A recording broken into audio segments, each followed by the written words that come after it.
WLTZ First News starts right now. Breaking news, multiple deaths in Lower Manhattan today. Police are on the scene. We have the very latest.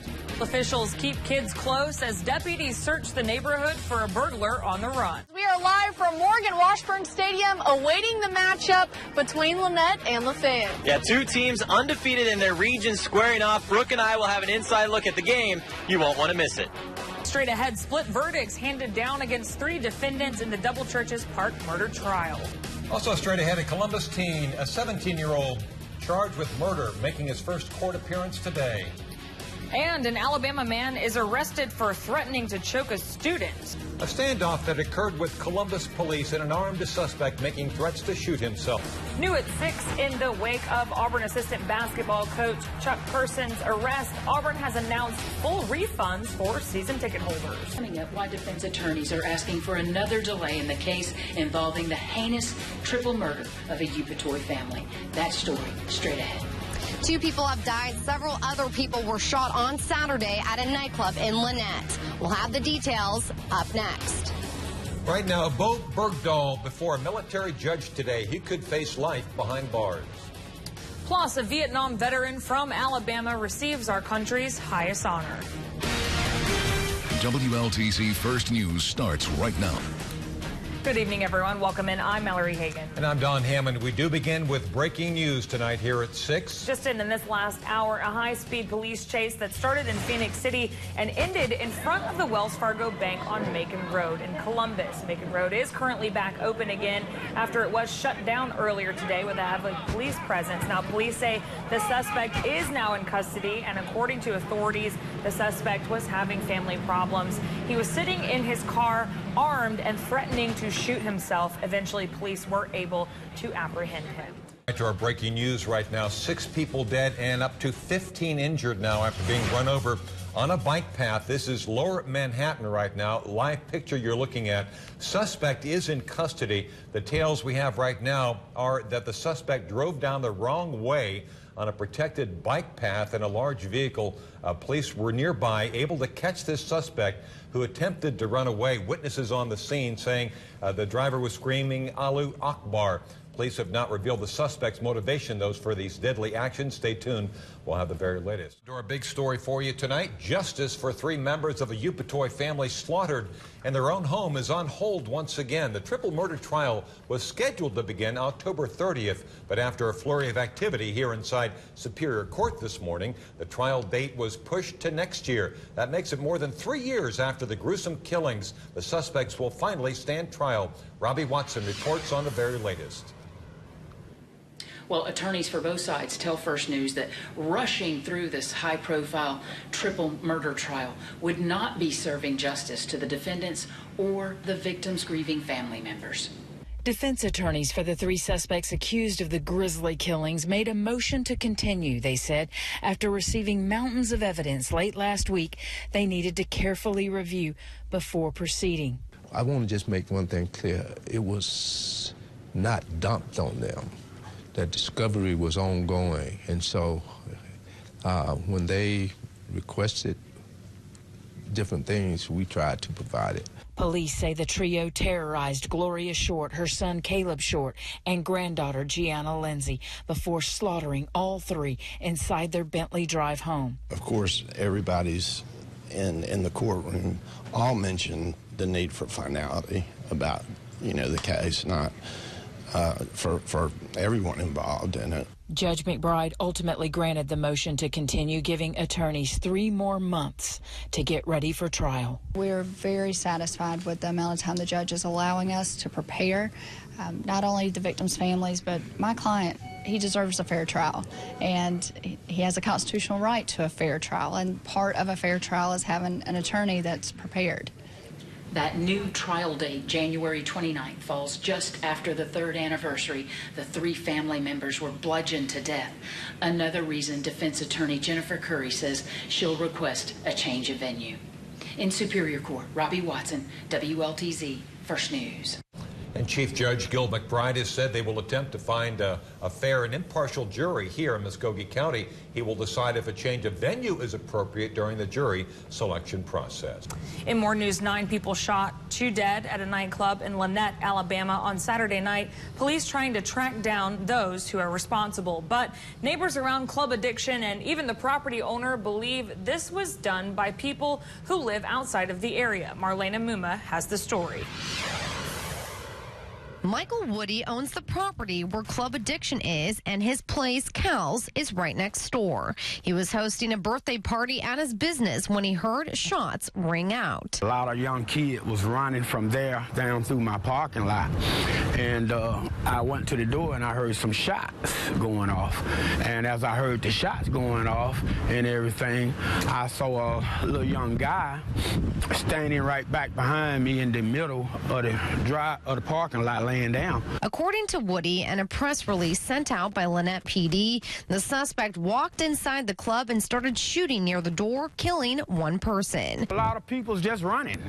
You know, they was running, trying to get away. Then when police arrived, a second round of shots, killing a woman inside a car near the club. Several others were injured and treated on scene or taken to the hospital. And it shouldn't be mothers burying kids. It should be the kids burying their mothers and fathers. Neighbors say they heard the gunshots too. When I first heard the shots and I heard the cars going up the road, my first instinct was to call my sister. April Carlisle says she woke up hearing 9 to 10 gunshots and panicked because she knew her sister was there. I wasn't worried at first when she didn't answer when I called, but she wrote me and said she was all right. And her sister described the scene as pure madness. And they heard a lot of gunshots and everybody hit the floor and people started running. She fell, somebody hit her up. But Carlisle adds she's never heard or seen anything like this happen before. So investigators now working to figure out who did this and why it happened. Marlena Muma, WLTZ First News. A woman found dead along the side of a road has been identified. The Chambers County Sheriff's Department says Tammy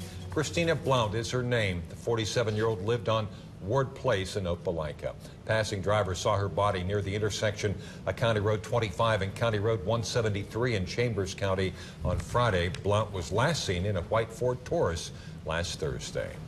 And an Auburn man has been arrested for rape. Police say 32-year-old Brian McLeod is an acquaintance of the victim. He's charged with rape in the first degree. The 21-year-old woman reported to police that McLeod sexually assaulted her while she was incapacitated. The incident happened in early June. McLeod is in the Lee County Jail on a $100,000 bond. And Columbus police are investigating a shooting that happened over the weekend. It happened at the intersection of Casita Road and 23rd Street right there around 9:30 p.m. on Saturday night. 1 person was taken to the hospital and treated for a gunshot wound. This afternoon, police do not have any suspects or much information about what took place or why. Today's sentencing hearing for Sergeant Bo Bergdahl on charges of desertion has been delayed. This morning, the defense filed a last-minute motion saying that comments President Trump made after Bergdahl pleaded guilty show that he can't get a fair sentence. NBC's Morgan Radford is at Fort Bragg, North Carolina, with the latest. We were just inside the courthouse when Sergeant Bergdahl arrived, seemingly reassured and calm, no visible signs of outward emotion. But today, President Trump was front and center in today's sentencing hearing. And coming up, President Donald Trump delivers the nation's highest combat award to a man from our region. Coming up next, the latest Medal of Honor recipient. Coming up, you won't want to miss the storyline between the 2 teams battling for the region title. Yeah, Brooke, on top of that, it's a rivalry game with bragging rights on the line as well. We'll have an inside look at the game coming up. You're watching WLTZ First News with Don Hammond, Mallory Hagan, weather with meteorologist Greg Majeski, and sports with Scott Carpenter and Brooke Kirchhofer. Welcome back. A retired Army captain became the latest recipient of the Medal of Honor. Now, he resides in Huntsville, Alabama. Captain Gary Mike Rose received the medal from President Trump today at a ceremony in Washington, D.C. He was honored for saving multiple lives during a secret 4-day mission into Laos to target North Vietnamese soldiers during the Vietnam War back in 1971. Now we go to our forecaster, Miller Robson. He's here. He's got our first check at this Friday night weather. Well, I'll tell you what, I know Mallory would be good at this. Think of all the happy words. Just think of some happy words and apply it to the weather. Pleasant. Yes. Joyous. Uh-huh. Nice. Okay. My job here is done. That's exactly right. Absolutely gorgeous weather out there, and we're going to continue that trend into the weekend, but then it changes a little bit. But let's take a look right now. As you can see, hardly a cloud in the sky out there. Temperatures right now in the 70s and 80s. You'll look at the dew points. It's very dry out there. The race for mayor is the talk of the town today after longtime city councilor Skip Henderson announced his intentions. Now, politicos from both sides of the aisle were waiting to see if the popular citywide elected official was going to make a run for mayor. Wait's over. Robbie Watson reports from the City Services Center. Flanked by dozens of supporters and current and former council members, Skip Henderson made official what many have been speculating about for months.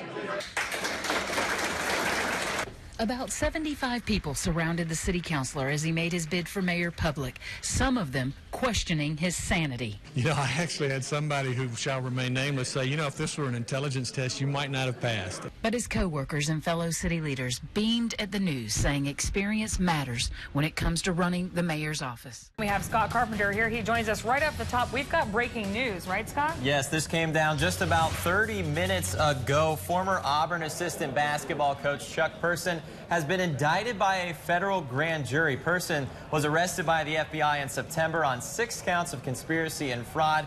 In New York today, a federal grand jury indicted Person on 6 federal charges. This comes according to ESPN.com. Of course, Person was let go immediately by Auburn University after he was arrested for steering star athletes to certain schools and businesses. Currently, Auburn players Daniel Purifoy and Austin Wiley are out indefinitely in connection to the investigation. So a lot coming down. We'll be sure to keep you updated right here. All right, Scott, we'll see you back here in just a little bit for sports. Sounds good. Thank you. Now to an Alabama man who was arrested this week after police say he went to his daughter's middle school, threatened to choke a student. Investigators say he was angry because the student was teasing his daughter. Alex Knowles has details. A normal day at Scarborough Middle School today, but yesterday got off to a rocky start for school administrators.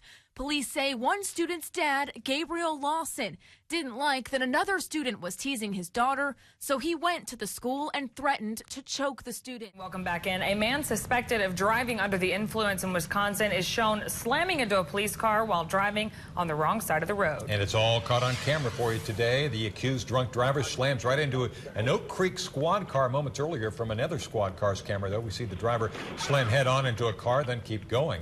Then the officer that is behind him when he drives through an intersection runs into that squad car. As officers get him out of the vehicle, they find he has a loaded handgun, another weapon in the car, not to mention his 4-year-old son. A year-long celebration marking the beginning of Fort Benning now underway. Fort Benning began as a small Army camp, but now covers almost 285 square miles. The fort provides nearly 39,000 jobs on post and more than 100,000 in the surrounding area. Fort Benning would not be here, though, without cooperation between local civilians and members of the military for the past 100 years.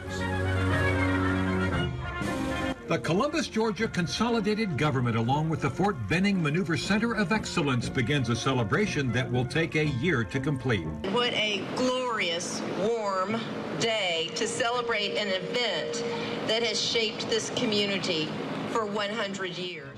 And in more news, Columbus police arrest a man in connection with an August murder. Clayton Perry has been arrested. Police say their investigation of the murder on Wickham Drive on August 15th led them to Perry. Police found James Francicone shot when they got to the scene, and the victim died later at the hospital. The 27-year-old Perry makes his first appearance in Recorder's Court tomorrow morning. And police need your help tonight solving a murder. They're willing to pay for that help. 26-year-old C.C. Lane found dead back in March at an apartment complex on North Dean Road in Auburn. Police trying to find out who killed him. If you know anything about that evening, C.C.'s friends or the people he connected with on social media, please give Auburn police a call. And a man riding a bicycle was struck and killed by an SUV early this morning. 33-year-old Christopher Reed of Ellerslie was pedaling along County Line Road when he got hit. The Muskogee County coroner says he died right there at the scene. No charges will be filed against the driver of the vehicle. And in more news, hospital patients evacuated from the Caribbean due to Hurricane Maria are finding refuge here in Georgia. And doctors and nurses welcomed the patients after a plane carrying roughly 40 medical evacuees landed last night. Now, it comes after the hurricane caused widespread power outages, including a loss of electricity at hospitals. At VA Medical Center, officials saying medics will triage the patients to ensure proper care there. The Rotary Club of Columbus Soldier of the Week. Well, it takes a troop centered on excellence to win some top military awards, and that's where the Fort Benning Soldier of the Week comes in. Staff Sergeant Jonathan Melendez now won the Installation Management Command Best Warrior competition back in 2011, as well as earning the German Marksmanship and Belgian Military Fitness Badge overseas. He's completed the Advanced and the Warrior Leader courses. Staff Sergeant Melendez is trained as a military police officer, where he currently serves as an instructor at the Western Hemisphere Institute for Security Cooperation. And now Staff Sergeant Jonathan Melendez has been selected as the Soldier of the Week. Mallory? Well, now it's time for our trending topic, Don, and a lot of people talking about Chuck Person and all of the other college coaches who are caught up in this scandal that's going on here at Auburn. So we did a Facebook Live about the concept of pay to play. Should we be paying college athletes? Here, Scott Thorne says, I think it is somewhat unfortunate they are not able to work a part-time job while they're getting college paid for. Some of them do not come from families who are able to help financially. A college student should have opportunities to go on dates, see a movie, go to a concert. They should have a standard monthly per diem for such, quote, luxuries. Here, George says, allow them to accrue royalties based off of sales related to their likeness and then distribute to them once they graduate as an incentive to finish. He goes on to say, if you opt out to go pro early, then the revenue you generate goes back into a fund to help other students who want to finish school. Then here, Michelle says, I think that if they do get money while they are playing in college, that the money should go into a trust fund for when they get out of college. I think that would incentivize them to stay in college and to stay the entire 4 years. But we also have a Twitter poll where we asked, should we reconsider paying college athletes? And 46% of people said no, school is payment enough. But every day we have a trending topic. We pin it to the top of our Facebook page. We're also on Twitter and Instagram, all three of those. We want you to join us in these conversations. You can find them at WLTZ First News. I hope everyone's on the good behavior, because a foreign head of state is coming to our community for a couple of good reasons. Yeah, straight ahead, we'll tell you which Nobel Peace Prize winner is in town. It's ready for a hot one when he gets to town. We had a high of 92 degrees today over the area. WLTZ First News continues in high definition. A burglar on the run causes a school scare. Smith Station School on semi-lockdown this afternoon while deputies look for a burglar in the area. The Lee County Sheriff says the man broke into a house that was nearby. The homeowner confronted him, so he jumped out the window. The school secured students while deputies looked for the burglar around town.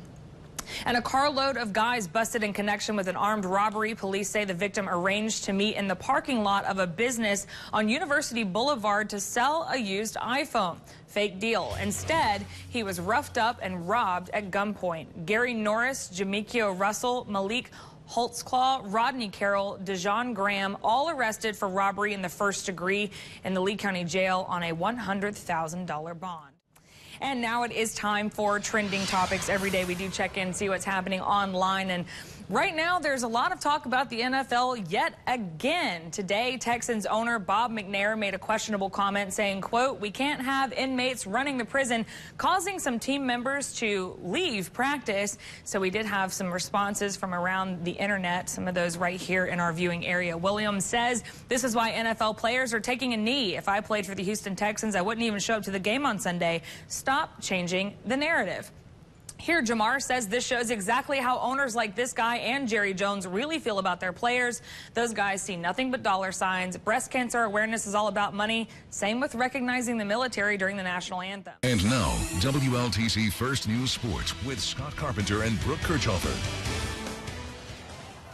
Hello, everybody. I'm Scott Carpenter alongside Brooke Kirchhofer as we are live at Morgan Washburn Stadium for our game of the week between Lafayette and Lynette. Yeah, both teams have already secured a playoff spot. Now it's all for the title. That's right. The winner of this game will win the region. And let's start by taking a look at tonight's home team, the Lynette Panthers. We'll have all of your highlights tonight at 11 on Touchdown tonight.